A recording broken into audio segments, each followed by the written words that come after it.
Hey there everybody, and welcome back to the channel and to the wide world of mecha anime. Today we're talking about a Yoshiyuki Tomino-directed show called Brainpowered that was released all the way back in 1998. Of course, Tomino is best known as the figurehead behind Gundam, one of the best known mecha animes of all time. Well, that's probably Transformers, but whatever. And while I love Tomino's work on the Gundam series, it's actually his projects outside of the chains of the franchise that I find the most interesting. And oh boy, is Brainpowered interesting. Of course, Mr. Tomino doesn't work alone, and this project employed some of 90s Sunrise's best artists and visionaries. The team of writers that collaborated to create the story did so under the popular studio pseudonym Hajime Yatate, as was the style at the time. Mecha designs were created by Mamoru Nagano, who had previously worked on Heavy Metal Elgime and Giant Gorg, among others. Don't worry, we'll get to both of those. The soundtrack was composed by Yoko Kanno, and thank God for that, because I don't think I've ever heard a Kanno soundtrack that isn't absolutely phenomenal. This show has bagpipes, and they work so surprisingly well that I almost cried. Brainpowered, look, I won't sugarcoat it. This show has moments that are just pretty much insane. It is one of the most Tomino shows I've ever seen, and what I mean by that is that it does not seem like the writing team had a lot of restraint, which means there are a lot of cool ideas and interesting themes, but they all just sort of jumbled together in a confusing mess of philosophical and ideological banter. It's not really a negative or a bad thing, it's just I don't know if I would recommend this show to someone who hasn't seen other things that Tomino has worked on. It definitely has that dialogue that's written in such a way that it makes characters seem like they're having a real conversation. And by that, I mean it does not hold your hand and requires you to pay attention and piece together all of the mysteries on your own. When there is exposition, it often introduces more questions than it answers. So let's go ahead and talk about the story of Brainpowered. Brainpowered takes place in a world that has been thrown into havoc. We're shown near apocalyptic scenes of coastal cities wrecked by tidal waves, tsunamis, and hurricanes. The source of all this destruction is a mysterious thing known by the name Orphan. I use such a vague term because what Orphan actually is kept mysterious for a pretty good amount of the show's runtime to a bunch of the characters. One of the first mentions of Orphan describes it as ruins found deep in the ocean with a woman's face, which is a special type of terrifying, but Orphan is also one of the names of an organization of scientists that have gone to study these ruins, only to stay there and start doing mysterious experiments deep in the ocean. Not only that, but Orphan has a core of what they call reclaimers, which is mostly a fancy word for mech pilots. These reclaimers fly mechs known as Grand Share with the aim of collecting an orphan-spawned material known as a plate. The series actually begins when one of our main characters, a teenage girl named Hime, watches one of these plates fly through a town and smash up a bunch of stuff. She sees the plate come to a stop and begin to glow with an inner light. She calls this a revival, and the plate basically 3D prints a brand new mech. However, this is not one of those dastardly Grand Shares, but a different type of machine, known as a Brainpowered. Now, I keep referring to the mechs here as machines just for ease of understanding, but it's important to note that the mecha, both the Grand Share and the brains, are actually organic beings that are closer to Evangelion's Evas than a Gundam. This aspect becomes more obvious as the series goes on, and I really liked how it was incorporated over time. It kind of makes me want a Brainpowered, honestly. It'd be like having a giant, horrifying dog that just loves you so much it kills people. Hime approaches this newborn mech and is surprised by its gentle eyes. She refers to the Brainpowered as boy and newborn, and it easily accepts her into its cockpit. While the mecha in this show are pretty much exclusively referred to as male, the cockpit is very womb-like. One of Brainpowered's themes is the function of family in modern society, and it explores both the degradation of the traditional family unit, along with themes of motherhood, sibling rivalry, and estrangement, among others. Hime, in particular, takes on a very motherly role towards her brain, and is one of the first pilots that we really see treat her mech like an actual living being. When the two Reclaimers arrive, they see that the revived mech is not a Grand Share, but a Brainpowered, which they have orders to exterminate. The Reclaimers see the brains as something of a defective unit, mecha that fail to operate when they're born inside of Orphan. Hime picks up the orphans and they flee to safety, meeting an old woman named Naoko. During this altercation, one of the Reclaimer pilots, a teenager named Yu, is shocked to see that a Brainpowered can move, and could even have a human pilot inside of it. The show then cuts to 1 year later, and Yu has been letting that image of Hime and the Brainpowered eat away at him the whole time. He pulls a gun on the two leaders of Orphan, two scientists named Dr. Kensaku and Midori Isami. They also happen to be his parents, so even though Yu proclaims that Orphan is going to kill everybody on the entire planet and end humanity, he can't bring himself to pull the trigger. Yu is then chased through the halls of Orphan by his sister Iko, who's batshit insane and goes by the assumed alias of Quincy Issa. Way more on her later. He's chased to a room where he boards a Brainpowered that's waiting to be dismantled, and is surprisingly able to power it on and escape Orphan through a dock, fleeing through the ocean to safety.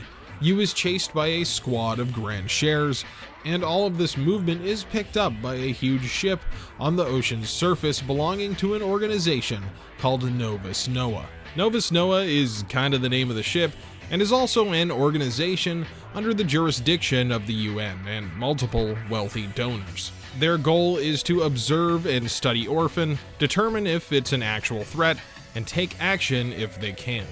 Of course, this is a task that is about as hard as it sounds. A giant, mysterious structure at the bottom of the ocean that's bristling with angry mecha pilots isn't exactly the easiest subject to study.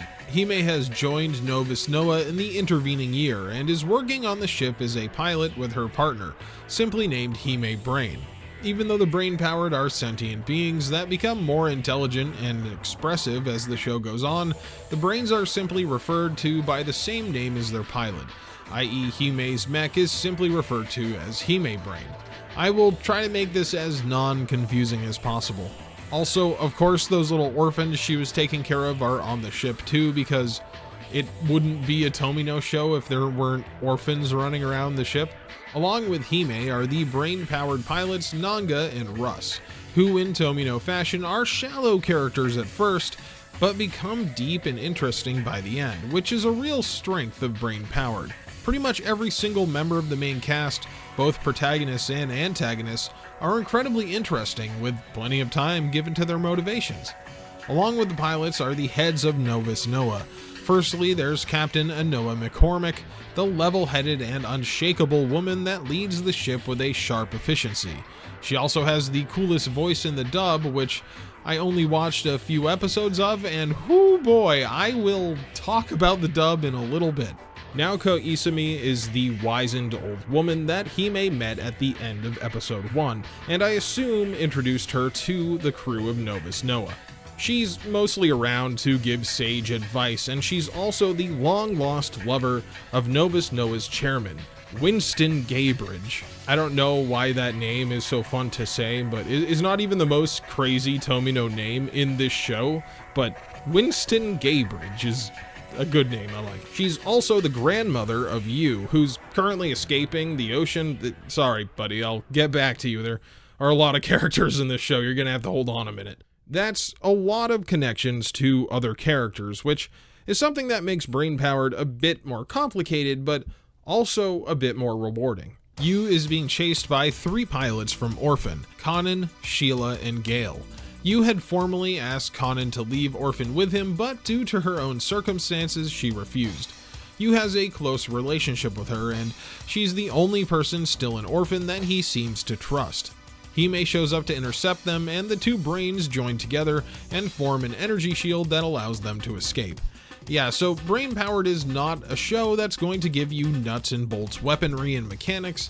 Even the guns that the brains carry are born with them and fire what is essentially life energy. Brainpowered keeps the actual mechanics of organic energy very vague, sometimes to its detriment. Later on, characters will talk about things like vital nets and vital globes interfering with communication, but they never really explain it and just sort of leave the viewer to figure it out on their own.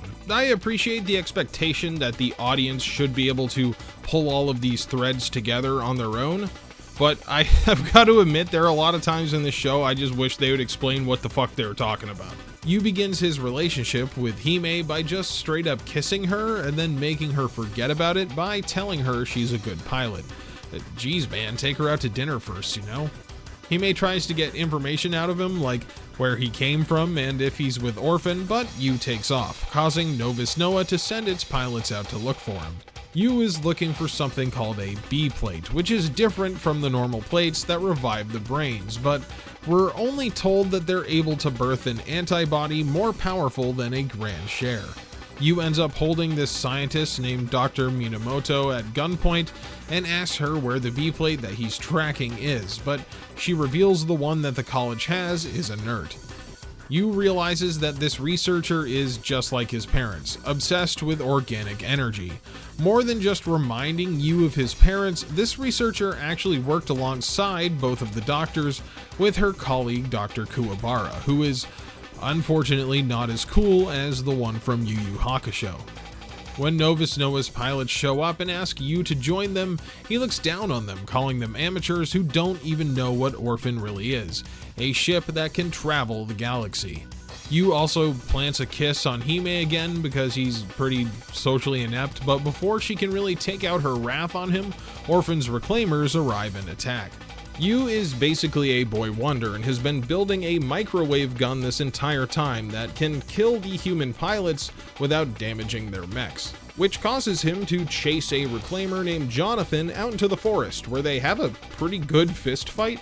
Jonathan is a character that starts off as a pretty run-of-the-mill rival for Yu, but my god does he go off the rails later and become just so fun to watch. This encounter between the two ends with Jonathan's grand share's hand getting cut off, and then him flying into a set of power lines like a big seagull. Beyond proving to the Novous Noah pilots that Yu has abandoned Orphan, this fight also shows the audience that a pilot's determination directly influences how their brain performs in combat.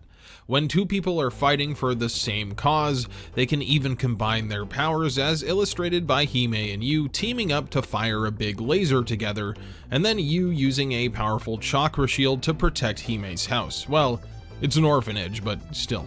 While Yu initially turns down the Novous Noah's offer and thinks he could do better against Orphan himself, that conceit doesn't last long. Yu thinks pretty highly of himself, but we can see how short-sighted he is, and he constantly makes decisions that lead the reclaimers right to him, like going back to his grandmother's house, a place that both Orphan and Novous Noah know about and end up in a battle over. Kanan retrieves a hidden device for Dr. Midori, and this is where we start to get glimpses of just how messed up Kanan's past is. For one, her father wanted her to be aborted, so that's rough. Kanan never had a caring family, and to say that she had a rough childhood is an understatement, so her not leaving Orphan even after Yu asks multiple times is pretty understandable. Orphan is the one place where Kanan ever felt like she belonged. She feels like it's a family to her, and it takes one of her reclaimer comrades, a guy named KD, going totally insane and being blown in half to even make her think about leaving. It isn't even really the blown in half thing that bothers her either, as Katie survives this and goes on to fight multiple battles against Novous Noah in the future. It was more the depth of Katie's conviction to crush Orphan's enemies that began to sow doubt in Kanan. Yu tells her that Orphan wants to control humanity and can exert control over your mind. You know Reaper indoctrination from Mass Effect? Yu's theory is essentially that. Orphan has a sphere of influence that twists the minds of those that are near it for a long period of time, but being in the outside world makes the spells start to wane. Yu finally returns to Novous Noah with Hime and the others, and he isn't the only new arrival, as a woman named Saz Higgins has arrived to serve as a pilot. Unfortunately, there's a shortage of brains, so she has to bum it for a while, which is okay because Higgins gets the least development out of anyone here. Yu isn't immediately trusted on the ship either. In fact, one of the pilots named Komodo tells him to give her his brain. She says that the members of Novous Noah deserve the Brainpowereds because they fight for a cause. Komodo is a full-on believer in Novous Noah's mission of stopping Orphan, and she's also a full-on believer in a god named Ogun that multiple members of the crew pray to. The Novous Noah crew only keeps growing early on, as Conan can't seem to get Yu's words about leaving Orphan out of her head. And while out on a scouting mission, she finds her belief in Orphan start to falter. She meets Yu in town while wearing a red kimono that's a pretty fire look, honestly. And when Sheila arrives and attacks her for dealing with a traitor, it's revealed that Conan's Grand Share will no longer listen to her. Yu said that his Brainpowered wanted to save Conan, and that's all the proof that he needs that she's no longer a reclaimer. Novous Noah doesn't have a shortage of Brainpowereds for very long, as the crew tussles with the Reclaimers, led by Jonathan, over some newly expunged plates. Everyone is shocked to see the Brainpowered revive, only to reveal that the plate has produced a pair of twins. Conan takes possession of one brain while Higgins takes the other, and we see that the brains can even write on their cockpit walls to communicate with the pilot. This episode gives us some Orphan lore tidbits, like Conan saying that Orphan gathered all of humanity's life energy many millennia ago and traveled from one galaxy to another. And Yu explaining that the reason antibodies exist is to introduce human DNA into Orphan's system so that those aboard will be immune to its energy sucking.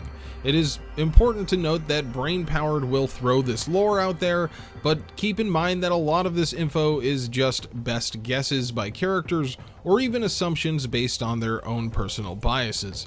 For this show, I found it almost as important and enjoyable to be making my own theories alongside the characters. We get to see a little of Hime's jealousy here, as she's negative towards Yu and Conan's relationship, but luckily that is a trait that Hime gets over fairly quickly as her friendship with the other woman grows. Brainpowered isn't shy at hinting towards a relationship between Yu and Hime, but it takes a while to get going, and I do want to mention that I think it's interesting that Hime seems like the protagonist at first, but that role is really given to Yu throughout the show.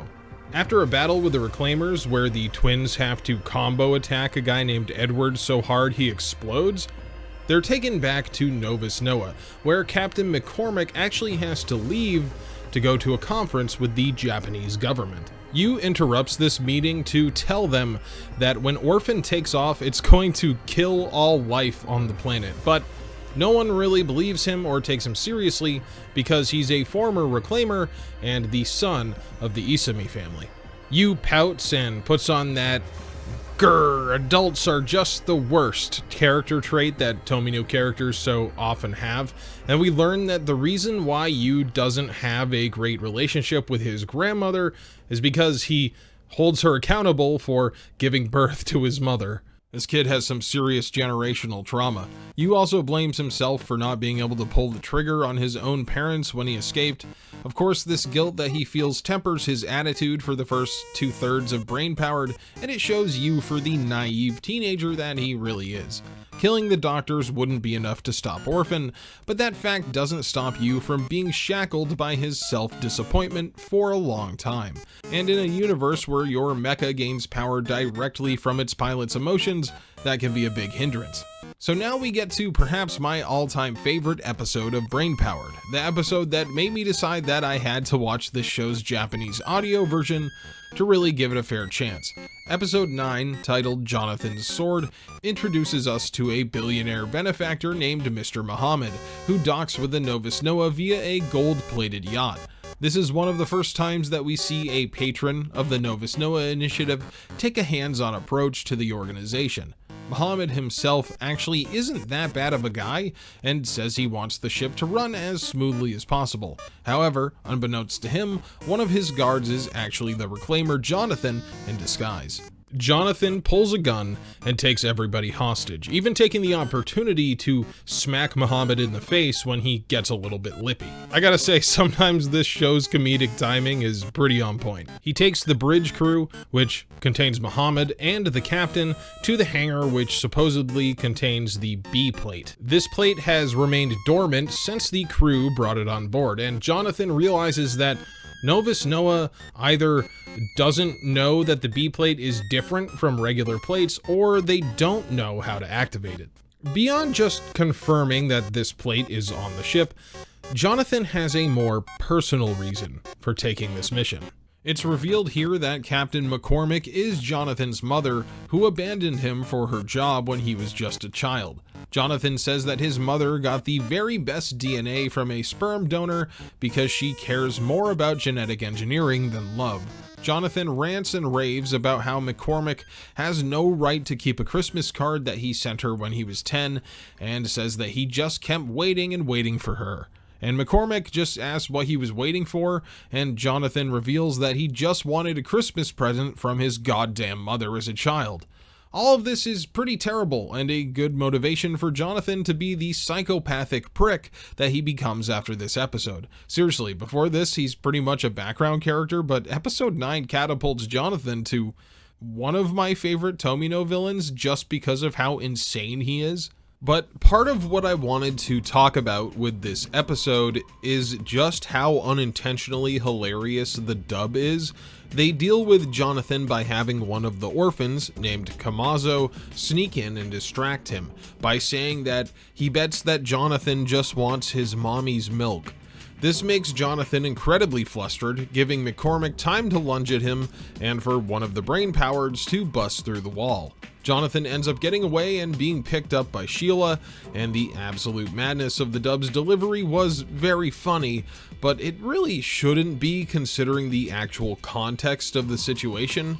So anyway, I switched to exclusively watching the sub after this. The events that play out here leave the formerly stalwart Captain McCormick in a depressive spiral.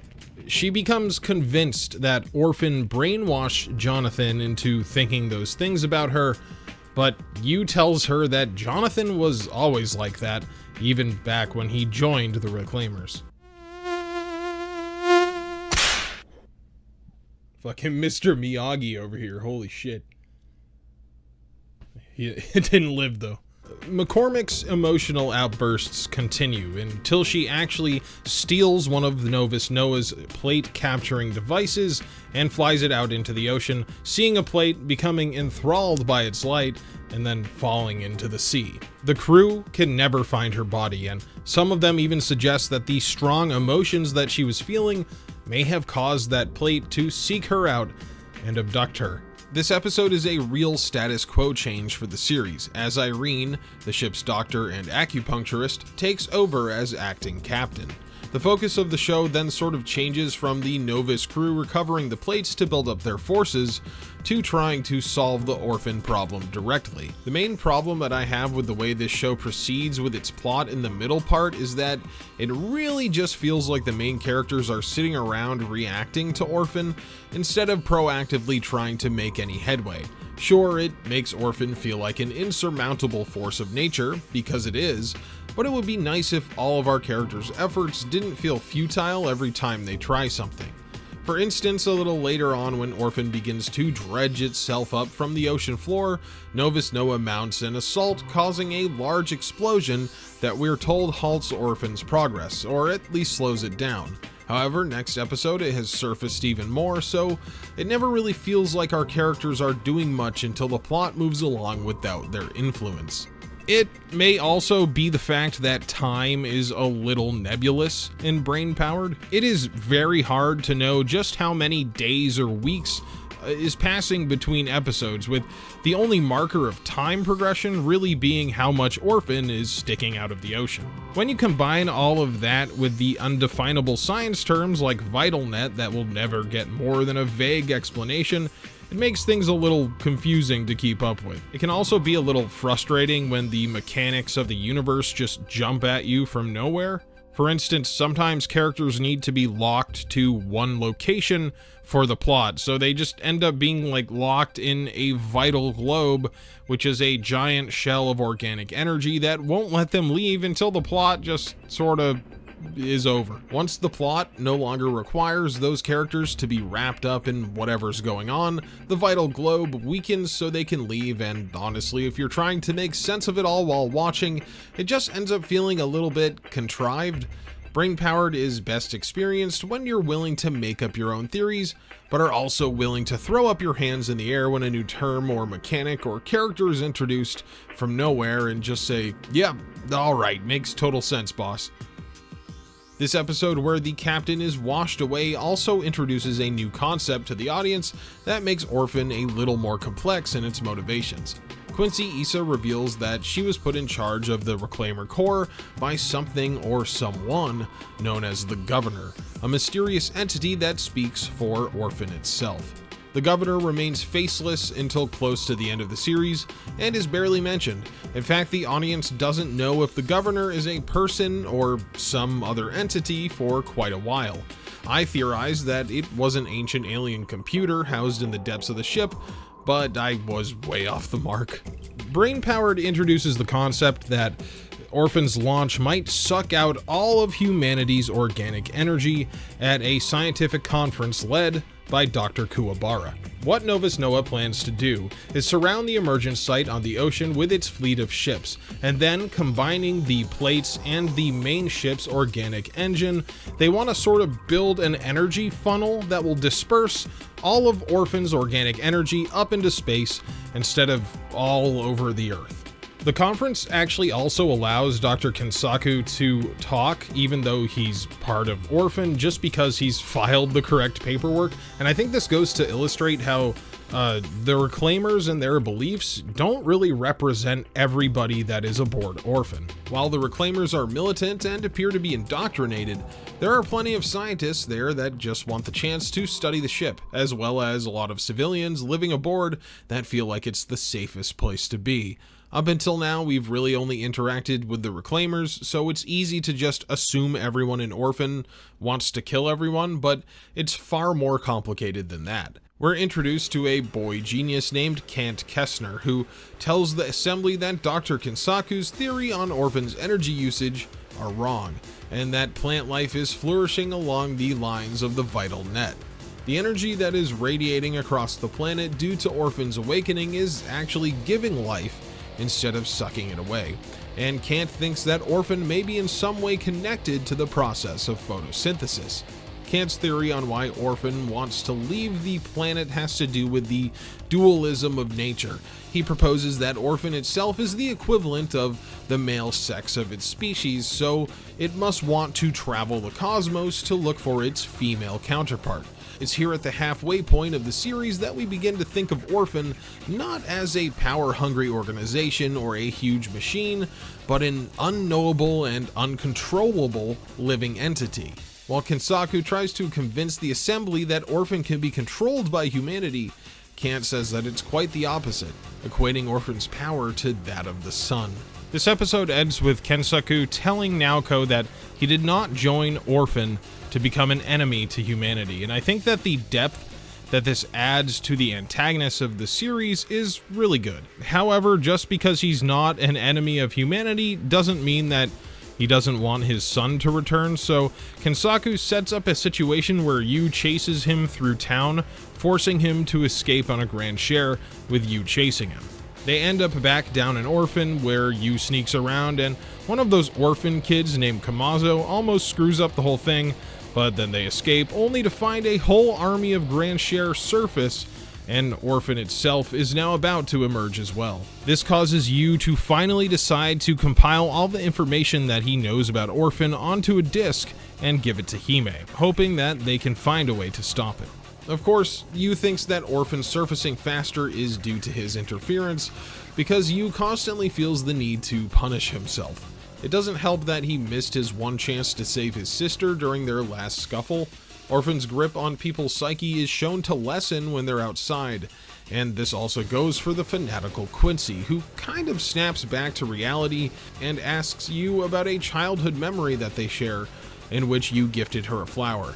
Yu says he doesn't remember, and this prompts her to return to Orphan.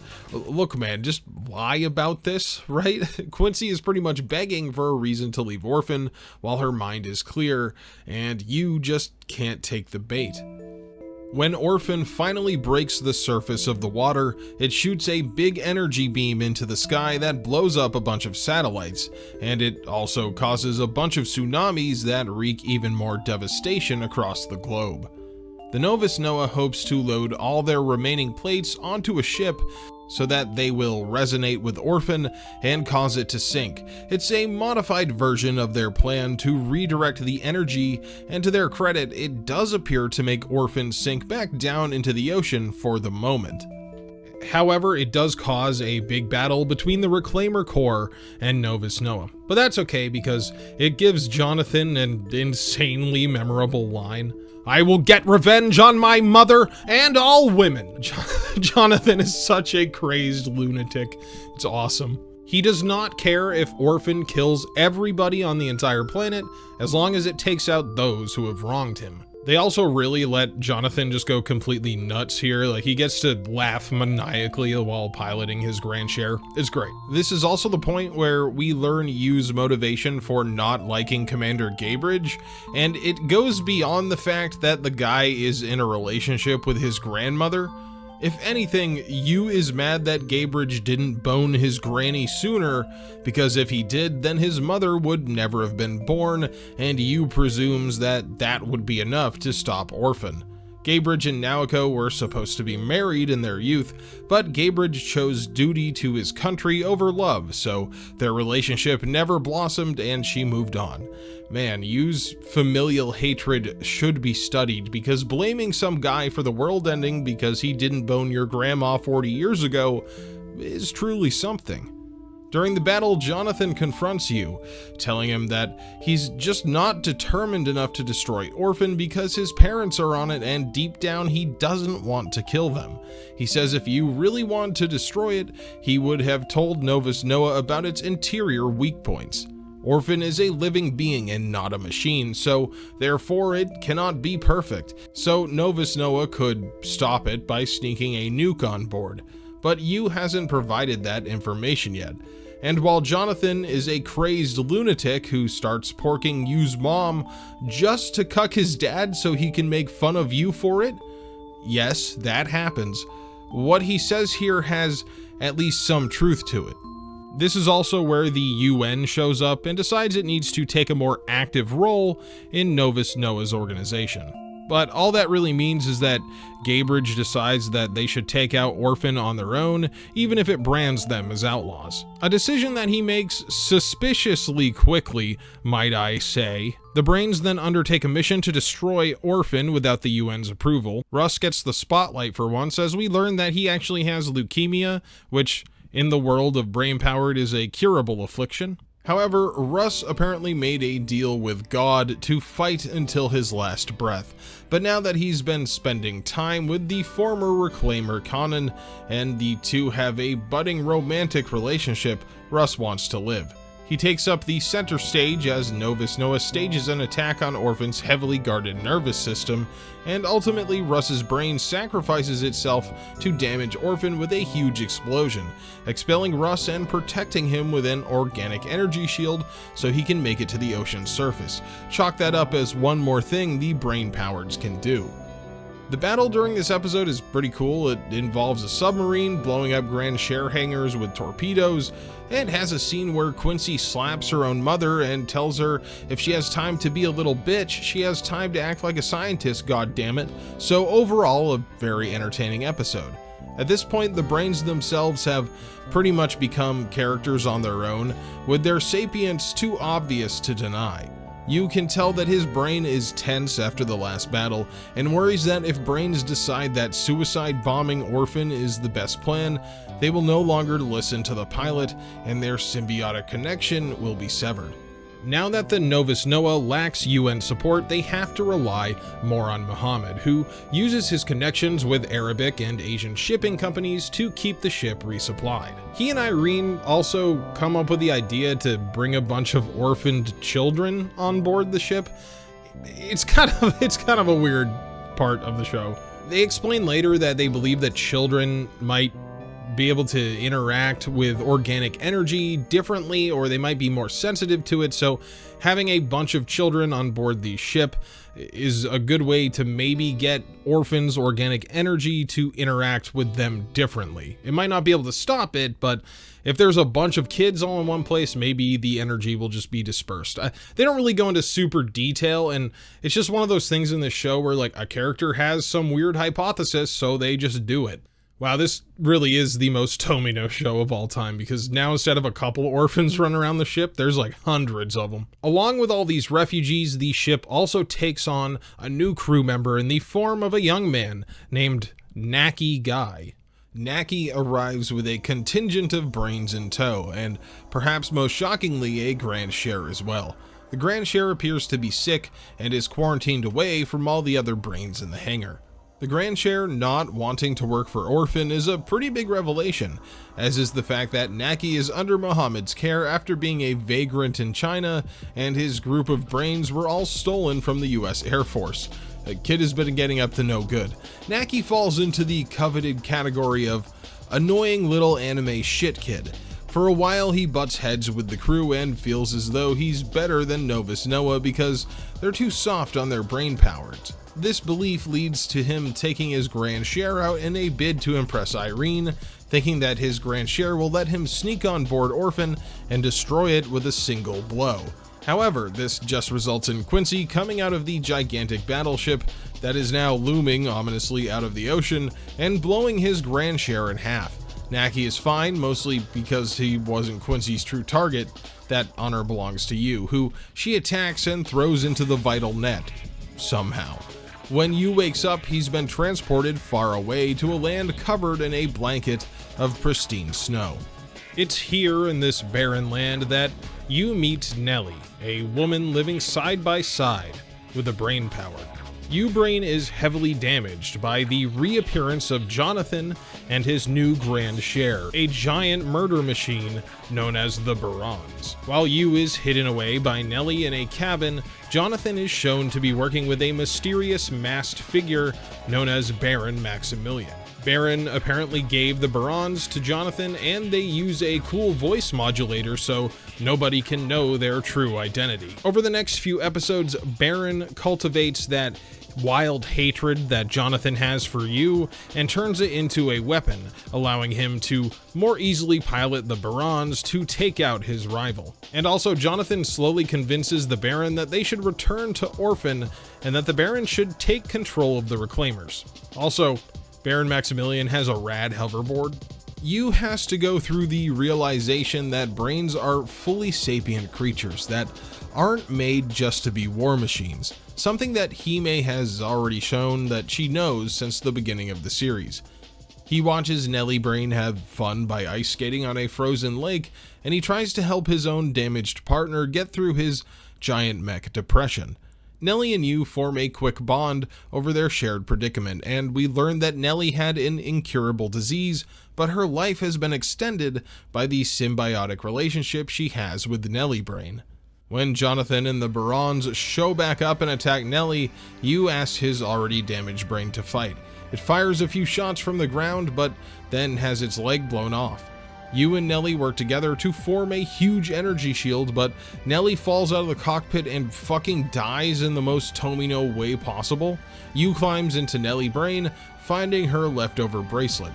In the end, Nelly had realized that Yu is the type of person who could bring out a brain's full potential. Nelly Brain and U-Brain merge together in a second revival and emerge as an upgraded Nelly Brain that makes the Barons flee from the battlefield. It also looks really cool.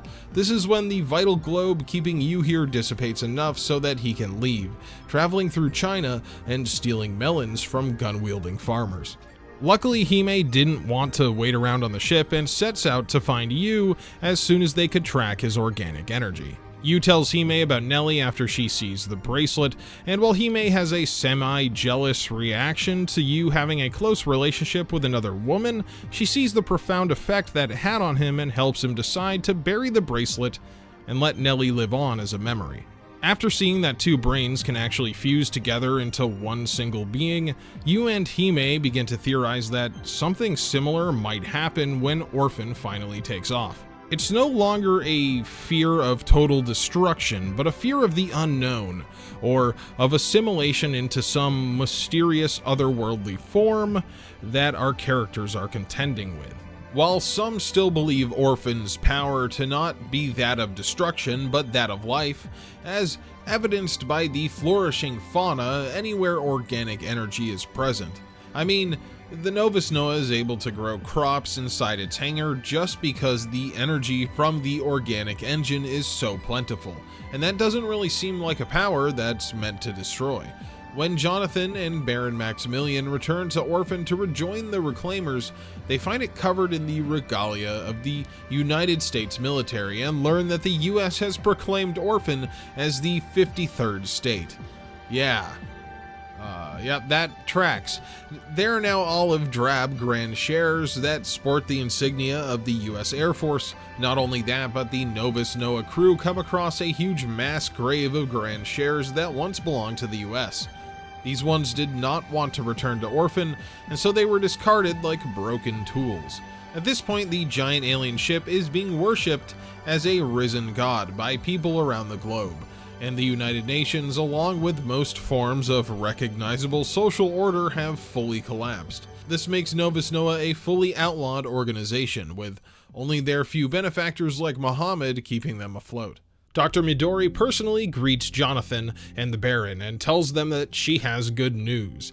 The governor has personally come to Orphan. The mysterious force behind the Orphan organization that has been pulling the strings the whole time appears and is none other than Commander Gaybridge of Novous Noah. Naoko is also there with him. These two had been absent from the Novous Noah ship for some time while Gaybridge was carrying out a diplomatic mission to America. Yeah, well, it turns out he's been manipulating the situation the entire time, and now he believes that Novous Noah, with its organic engine and its fleet of Brainpowereds, have become too powerful and may pose an actual threat to Orphan. This twist was honestly kind of lame. I mean, I had no real reason to think that Gaybridge would be playing both sides, but his character as the governor really isn't all that interesting. He makes a few villain speeches about wanting to humble mankind and punishing people for their hubris, but we never really see why Gaybridge is the way he is other than the fact that he's allied with the Americans. Yes, Brainpowered has a lot of criticisms aimed at the US of A, and most of them won't shock you. The US ignoring the UN and taking over Orphan, Gaybridge having a direct line to a corrupt president, American characters being overall jingoistic and referring to themselves as paragons of order. My point is, it's all stuff that we've heard before, and I honestly can't really refute. I did laugh at how blatant it is with its criticisms a lot of the time, and hey, at the end of the day, I think it's totally fair to be able to criticize your government, and with the amount of influence that America has had in Japanese geopolitics, especially in the 80s and 90s, I can't really say I find the criticisms here to be unfair or the least bit shocking. The US Pacific Fleet demands that Novous Noah surrenders and accuses them of using all those orphans that they've welcomed onto their ship as human shields. Gaybridge decides to give them an ultimatum: surrender within 30 minutes or he'll blow them up with a nuke. This shocks Naoko, and she becomes even more shocked when Gaybridge receives a letter from the President of the United States thanking him personally for reducing the world's population through Orphan's movements so that the United States could gain more global control. He gives Naoko a kind of tropey villain speech about how he had to do all this to change the world because he believes that people have become too complacent with society. And it's actually kind of like that villain from Gasaraki, but with like way less actual motivation. Irene correctly guesses that even though they surrender the orphans, the fleet still fires its nuke, even though a bunch of friendly boats full of children are within range. Luckily, the Novous Noah powering up its organic energy shield causes the missile to teleport along the vital net and reappear on a direct course towards Orphan. All of the pilots have to come together in front of Orphan and create a chakra shield to protect it, as even the Novous Noah members don't want the innocent civilians boarding the alien ship to get blown up. Even the Reclaimers, Sheila and Jonathan, help out, as Jonathan thinks Baron Maximilian should be in charge and wants to undermine the governor's plan.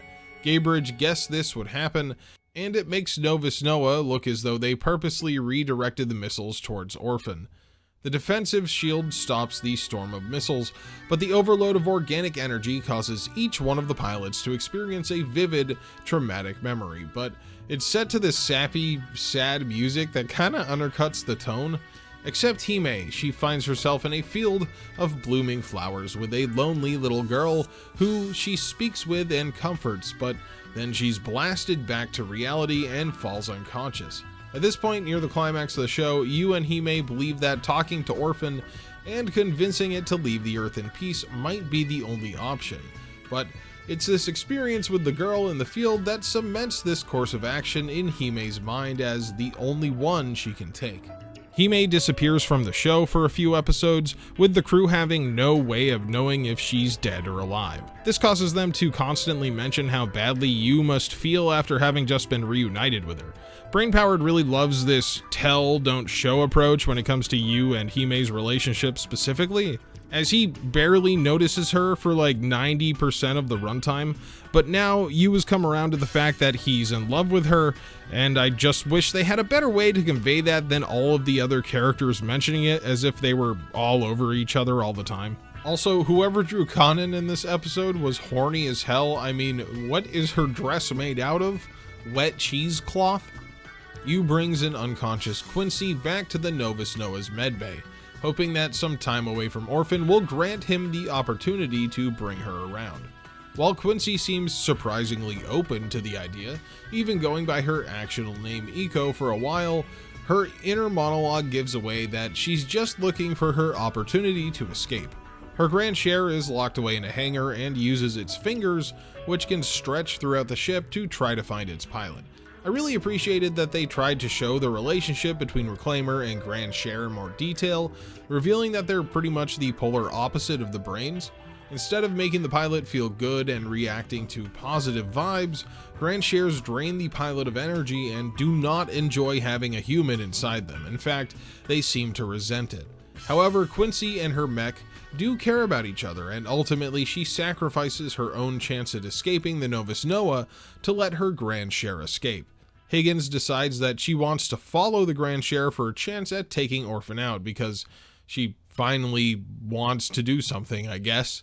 This leads to Higgins being welcomed inside of Orphan by the ship itself, and then kind of running around aimlessly inside with a gun. And there's also this whole thing about Higgins' rose tattoo glowing, and it sort of ties into Orphan's whole deal with flowers, but really Higgins is a side character, and any attempt to fill out the motivations of the side characters at this point in the show really just sort of feels tacked on. Sheila is probably the worst example of this. All that we know about her is that she had siblings that died of starvation while she was trying to become an Olympic athlete. She's just used as an example to show that people who join Orphan are on the run from their own past. It just kind of sucks that none of these side characters get any closure on their arcs, but more on that later. Hime finally wakes up in the cockpit of her brain inside Orphan. She speaks with Naoko and learns Gaybridge is the governor. Hime confronts him, and he simply says he's done all this to teach the world that people don't always get their way. Wow. What great reasoning. Orphan begins to fire pulses of organic energy that gives everyone vivid hallucinations of their deepest memories. While Higgins is battling security and Orphan is acting up, Baron Maximilian decides it's the best time to make his move and performs a coup, capturing Gaybridge and Naoko and placing Jonathan in charge of the Reclaimers. The one good outcome of all this strife inside Orphan is the vision that the being gives Hime. Hime is shown a memory of her biological mother, but instead of being upset or angry at the alien prying into her brain like all the others, she thanks Orphan for letting her see her mother one more time. This is enough to fully convince Hime that Orphan is not a malevolent force and can be communicated with. However, Hime is also shown imagery of two orphan-sized creatures at war, with one being damaged and falling to Earth. This is where we learn the true difference between Grand Share and Brainpowered. The brains are from a completely different entity. Oh yeah, at some point Higgins and Sheila get in a fist fight, and then Higgins gets super rose tattoo powers, and she says it's because the brains love flowers, and that the strong were meant to protect the weak. Don't worry, it really never comes up ever again. Orphan allows Hime, Yu, and Higgins to escape, and we see that it is now fully floating above the ground, with its vast reaches poking into space. We then get an episode where Quincy escapes the Novous Noah by asking Hime Brain to take her home. Instead of returning her to Orphan, the empathetic mecha takes her back to Naoko's house in Ueno Village. Quincy's Grand Share shows up, and as she leaps from Brain to Grand Share, she's given a vision of the past from Naoko's point of view. Her memories really mess with Quincy's brain, making her question if she is Quincy, Iko, or maybe even Naoko. When she snaps out of the vision, she has made the decision to throw off the shackles of her family, and her Grand Share undergoes a second rebirth, making it similar to the Barons. She then returns to Orphan. With Orphan pretty much ready to take off into space, and everyone worrying that that will mean the end of humanity, Hime tells everyone what the lonely girl in the field of flowers she spoke to was actually a personification of Orphan. Hime believes that Orphan is lonely and looking for a connection, so she should be able to talk to it and ask for cooperation. And yes, this is like the 5th time that these characters have had this revelation, but this show is so weirdly structured and paced that they have to keep restating it. All of Novous Noah's pilots depart for one final confrontation with Orphan, though it's actually really a confrontation with the Reclaimers, because at this point Orphan just does whatever it wants, and there seems to be no stopping it. The final battle between the Reclaimers and Novous Noah is at least pretty neat, with Quincy ripping off layers of Orphan's skin and throwing it as a weapon. Jonathan also goes on another nutso crazed rant, yelling, "I never loved anyone!" Eventually, Quincy gets really mad, and then Orphan senses this and transforms, opening up and revealing that its core is a giant glowing nude woman. The red Barons is absorbed into this core, and Quincy essentially becomes Orphan's avatar and starts driving Orphan with her own will. Orphan begins to leave the earth in full, and Yu and Hime wake up in a field full of flowers. Hime still doesn't want to give up and realizes that she can use the energy of all the flowers in the field to recharge the brains. We get one final fight between Hime, Yu, and the Barons, now being piloted by Baron Maximilian, who's freaking out and saying that they will protect Jonathan at all costs. Finally, the mask comes off, and Baron is revealed to be Jonathan's mother, the missing Captain Anoa, who has been so mind-broken by her relationship with Jonathan that she took on the persona of the Baron to protect him. I just wonder where she found that badass suit. Jonathan and Anoa end up in the cockpit of the Barons, and their combined organic energy causes it to grow huge.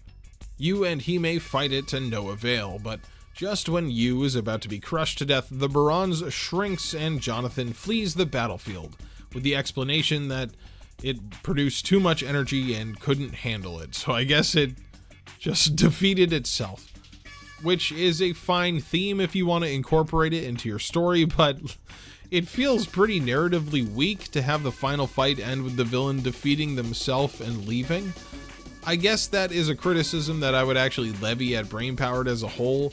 The story itself is so chock full of ideas and stuff that do make it more thoughtful and complicated, but also makes the overall narrative suffer quite a bit. And maybe you can say that Brainpowered was never meant to present a cohesive narrative and the ideas that it poses are the main point, but that doesn't make my brain feel better when most of the plot threads are just abandoned and given no closure.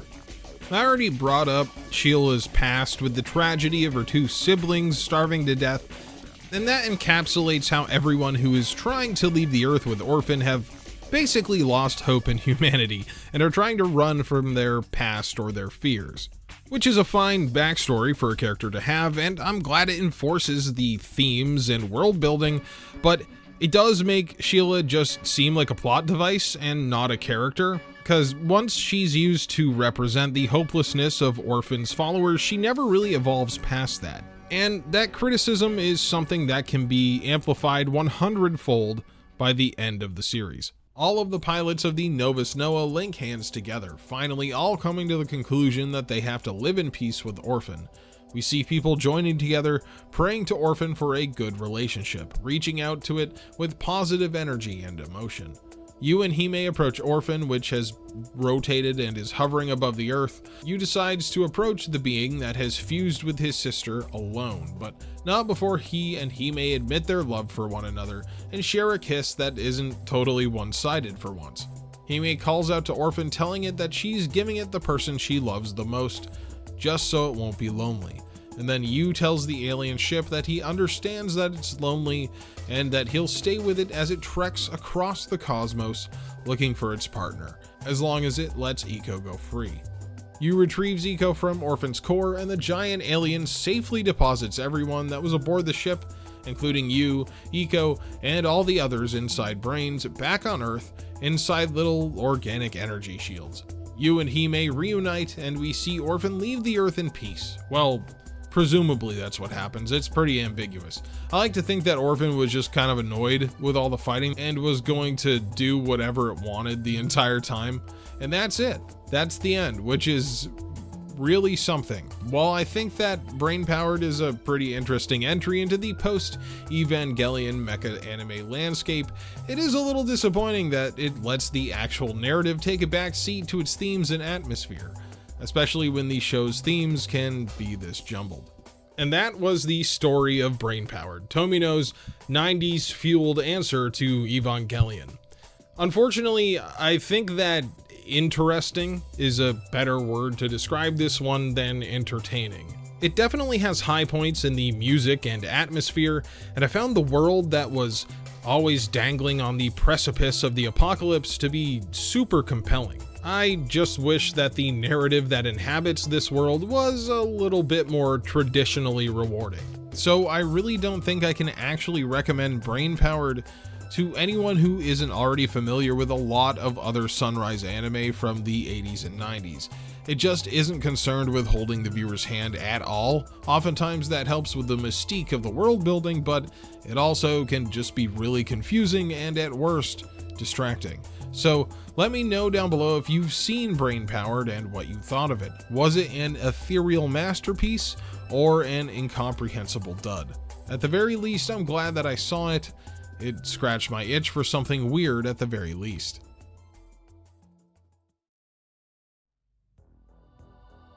Hello everybody and welcome to today's end card. If you made it this far, I want to thank you very much for watching the full hour-long video on this random brain-powered anime from the 90s. So let me go ahead and thank everybody who is a channel member, aka Batosai, Azure, Windrest, Brian Sanchez, Chris Goodnow, Daniel Johnson, Gert, Harmonious, Hidden Insanity, Jessica Solberg, Jay Lamb, Joe Castellanos, Joe Cavazos, Johnny G, Canto 20, McLean Nugent, Sindustries, The Crawl, Trey Hardy, Video Gamer 75, Zappa Slave, and Zach Jones. Thank you all so much for continuing to be channel members. I do really appreciate it. You guys help support me a little bit in the gap between these big videos that are an hour long. So I hope you enjoyed this one today.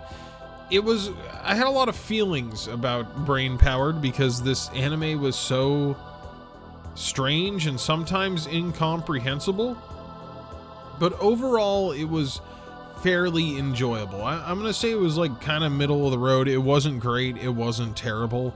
Coming up next, I'm almost done with my watch through of Dunbine, and I really like Dunbine a lot. Would put it probably in my top 10 now that I've seen it, so that video should be out before the end of the summer. I also started watching Noah Zero, which I'm fairly sure is like kind of people have like mixed opinions on that show. But I remember seeing it when it came out and remember liking it, but I don't really remember anything about it. So I thought that would be kind of fun to take a look at a 2000s, mid-2010s anime. So we're going to do that as well, and then I got to do Gundam The Origin at some point, and then probably Gundam Thunderbolt will be soon as well, so be on the lookout for that. Anyway, other than that, if you want to see anything else I'm doing, you can go over on the gaming channel, which will be linked in the description below. We have been playing through a bunch of cool stuff over there. I play through a lot of older stuff on that channel, not a lot of newer things. So I'm playing through things like Ape Escape. I've just recently played through a bunch of the Xbox 360 era Call of Duty campaigns just because they're a fun time. And I've got some other things coming up and some other things that I've done on that channel that are really fun, or some Pokemon playthroughs. So if you like Let's Play channels like that where it's just a casual good time, be sure to go check that out. Otherwise, I'm going to stop babbling. Thank you one more time for hanging out with me and having a good day. I hope your summer's going well, and I will see you again very soon.